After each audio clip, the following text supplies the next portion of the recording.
Au nom du Père et du Fils et du Saint-Esprit. Amen. Évangile de Jésus-Christ selon Saint Jean, chapitre 8, des versets 1 à 11. Jésus s'était rendu au mont des Oliviers. De bon matin, il retourna au temple de Jérusalem. Comme tout le peuple venait à lui, il s'assit et se mirent à enseigner. Les scribes et les pharisiens lui amenèrent une femme qu'on avait surprise en train de commettre l'adultère. Ils la font avancer et disent à Jésus: « Maître, cette femme a été prise en flagrant délit d'adultère. Or, dans la loi, Moïse nous a ordonné de lapider ces femmes-là.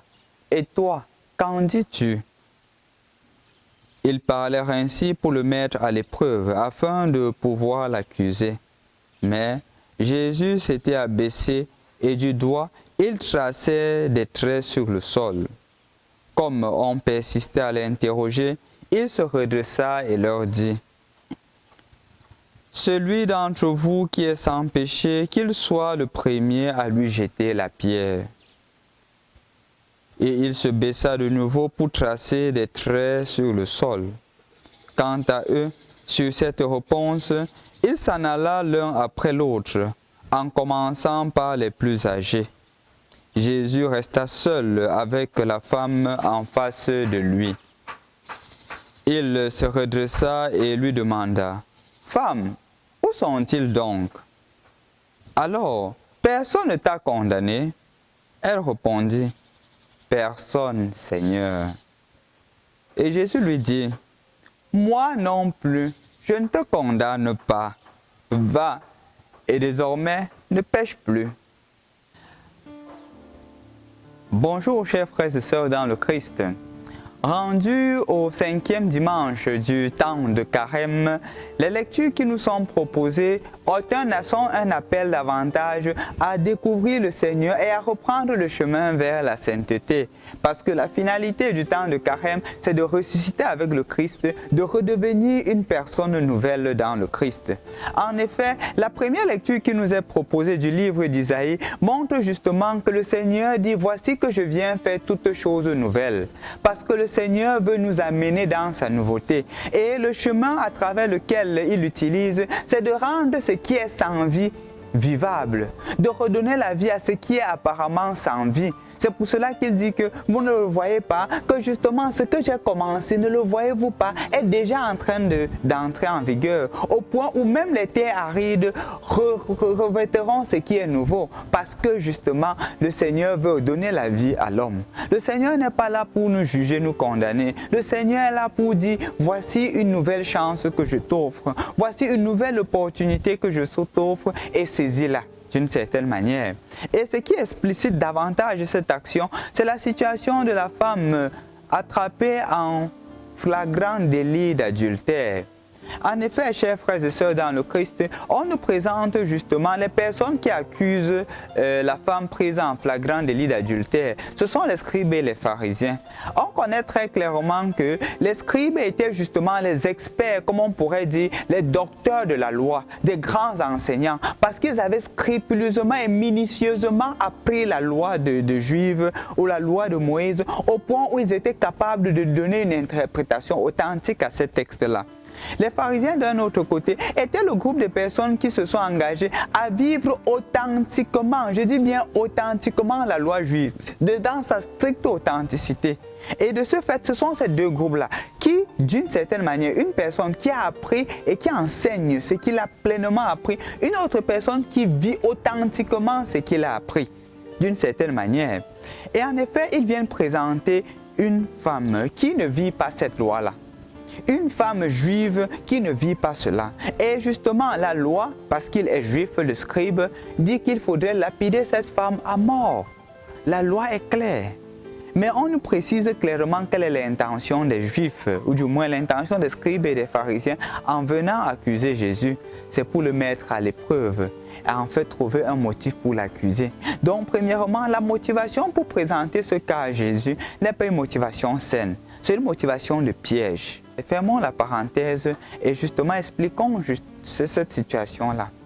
Parce que justement, parfois, on se met à la suite de Jésus, non pas avec des motivations profondes, c'est parce qu'on recherche quelque chose qui nous est propre et on s'engage vers le Christ. Au point où quand nos attentes ne sont pas atteintes, nous nous tournons de Dieu. Nous nous éloignons de Dieu parce qu'on voulait ceci et cela n'a pas été. Un peu comme les pharisiens de l'évangile d'aujourd'hui. Ils se mettent à la suite, ils viennent interroger Jésus, non pas parce qu'ils voudraient un point de vue objectif de la part de Jésus, mais parce qu'ils voudraient mettre Jésus à l'épreuve. Est-ce que moi aussi je mets Jésus à l'épreuve? N'oublions pas que le premier dimanche du temps de Carême, on a vu le diable mettre Jésus à l'épreuve. Et la question que nous nous étions posée, c'est ne sommes-nous pas nous aussi des diables quand nous mettons le Seigneur à l'épreuve? D'une certaine manière, c'est l'appel à ne pas devenir un certain pharisien dans ce que nous faisons. Que l'utilisation, nos fonctions, nos ministères ne soient pas des opportunités pour éloigner les gens de Dieu, mais ce soient des opportunités pour rapprocher les gens de Dieu. Ce ne soit pas des opportunités pour répondre à nos besoins égoïstes, mais ce soit des opportunités justement pour rapprocher les gens dans la connaissance de l'amour vrai de Dieu. Et ainsi justement, on évite de tomber dans le piège du pharisianisme, le fait de mettre Jésus à l'épreuve. C'est la première des choses qu'il faudrait que nous retenions dans cette lecture. La deuxième, c'est justement le cas qui est présenté à Jésus. Une femme attrapée en flagrant délit d'adultère. Quand nous revenons dans le livre du Deutéronome, en son 22e chapitre, chapitre 22, il est clairement stipulé que l'homme ou la femme qui sera pris en flagrant délit d'adultère sera lapidé à mort. Donc le scribe est conscient de ce fait. Mais il y a des questions qui pourraient surgir dans ce texte-là. Où est l'homme? Dans le livre du Deutéronome, on dit justement que c'est homme et femme, ce n'est pas seulement la femme. Je laisse à chacun la possibilité de répondre à cette question-là, parce que justement, ce n'est pas trop l'objectif des lectures d'aujourd'hui. L'objectif de la lecture d'aujourd'hui revient au troisième point que je voudrais énoncer maintenant. La loi demande de condamner. Maintenant, quelle est la réponse de Jésus? Jésus est dans un dilemme. S'il dit que suivez la loi des Juifs, suivez la loi de Moïse, clairement, il est en train de dire que ce qu'il est en train de prôner depuis, la miséricorde, la conversion, une seconde chance à l'autre tombe dans l'eau. Et s'il dit justement que non, il y a d'abord la miséricorde qui est mise en premier, il est en train de dire que Moïse a eu tort. Il est en train de contredire toute la loi juive. Donc il est dans un dilemme qui est justement en vue de le mettre à l'épreuve. Et les Juifs, les scribes et les pharisiens sont conscients du fait que si jamais il répond à l'un ou l'autre, il sera en difficulté. Mais justement, Jésus a appris le principe le troisième principe du non exclu, aristotélicien. Ce n'est pas toujours que phase et neutre. Il y a le principe du non exclu que Jésus applique. Et c'est sur cette base qu'il dit, ok, pour te répondre, rentre à l'intérieur de toi-même. La réponse à ta condamnation revient de ton expérience personnelle. Si toi tu es sans péché, jette la première pierre. Comme pour faire comprendre que la miséricorde part de l'expérience de la miséricorde que j'ai de Dieu. Et puisque je suis toujours pardonné de Dieu, je suis appelé à être aussi un artisan de la miséricorde de Dieu. Parce que malheureusement, parfois, chers frères et sœurs dans le Christ, nous négligeons cet aspect. Nous négligeons le fait que nous sommes fruits du pardon de Dieu et on est facilement appelé à juger, à condamner les autres, oubliant que nous sommes d'abord le fruit de la miséricorde. D'une certaine manière, les lectures d'aujourd'hui sont une invitation pour toi et pour moi de prendre conscience que ce que nous sommes, c'est le fruit de la miséricorde de Dieu. Et ainsi, pardonnons aussi aux autres, donnons une seconde chance à l'autre. Parce que le Seigneur n'est pas d'abord venu pour nous condamner. Le Seigneur est venu pour nous donner une seconde chance. Et donc, chacun est appelé non seulement à faire l'expérience de la seconde chance que le Seigneur t'offre, mais aussi à pardonner à l'autre. Ceci devient davantage sérieux parce que dans la loi juive, c'était un péché grave, l'adultère. C'était un péché très grave, mais le Seigneur a donné une seconde chance. Ne tombons pas néanmoins dans le piège selon lequel on pourrait dire que Jésus est en train de relativiser l'adultère. Non. Remarquons bien ce qu'il dit à la fin. Personne ne t'a condamné, moi non plus je ne te condamne pas.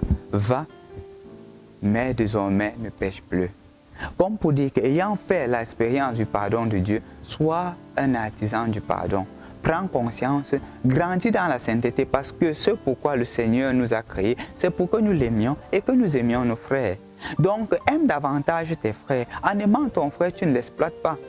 En aimant ton frère, tu ne l'utilises pas pour tes fins personnelles. En aimant ton frère, tu lui accordes le pardon.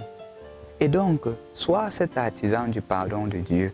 Sois cet artisan de la miséricorde de Dieu. De la même manière qu'il a pardonné la femme prise en flagrant délit d'adultère, il te pardonne. Il te pardonne tes multiples péchés. Notre Dieu est miséricordieux.